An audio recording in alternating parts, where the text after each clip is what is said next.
362वां दिन नए अहदनामा में से आज की तलावत यूहन्ना आरफ का मुकाशवा उसका 19वां बाब 11वीं आयत से लेकर 21वीं आयत तक। फिर मैंने आसमान को खुला हुआ देखा और क्या देखता हूं कि एक सफेद घोड़ा है और उस पर एक सवार है जो सच्चा और बरहक कहलाता है और वो रास्ती के साथ इंसाफ और लड़ाई करता है। और उसकी आंखें आग के शोले हैं और उसके सर पर बहुत से ताज हैं और उसका एक नाम लिखा हुआ है जिसे उसके सिवा और कोई नहीं जानता। और वो खून की छिड़की हुई पोशाक पहने हुए है और उसका नाम कलामे खुदा कहलाता है। और आसमान की फौजें सफेद घोड़ों पर सवार और सफेद और साफ महीन कतानी कपड़े पहने हुए उसके पीछे पीछे हैं। और कौमों के मारने के लिए उसके मुंह से एक तेज तलवार निकलती है और वो लोहे के आसा से उन पर हुकूमत करेगा। और कादर मुतलिक खुदा के सख्त गजब की मै के हौज में अंगूर रौंदेगा।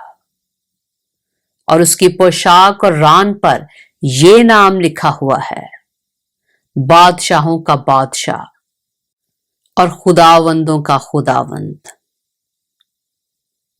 फिर मैंने एक फरिश्ता को आफताब पर खड़े हुए देखा और उसने बड़ी आवाज से चिल्लाकर आसमान में के सब उड़ने वाले परिंदों से कहा, आओ खुदा की बड़ी ज़ियाफत में शरीक होने के लिए जमा हो जाओ, ताकि तुम बादशाहों का गोश्त और फौजी सरदारों का गोश्त और जोर आवरों का गोश्त और घोड़ों और उनके सवारों का गोश्त और सब आदमियों का गोश्त खाओ, खा आजाद हों खा गुलाम, खा छोटे हों खा बड़े।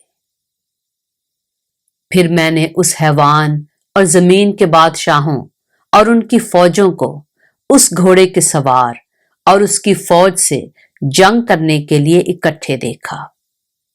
और वो हैवान और उसके साथ वो झूठा नबी पकड़ा गया जिसने उसके सामने ऐसे निशान दिखाए थे जिनसे उसने हैवान की छाप लेने वालों और उसके बुत की परस्तिश करने वालों को गुमराह किया था।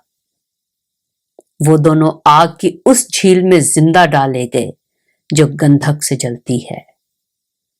और बाकी उस घोड़े के सवार की तलवार से जो उसके मुंह से निकलती थी कत्ल किए गए और सब परिंदे उनके गोश्त से सैर हो गए।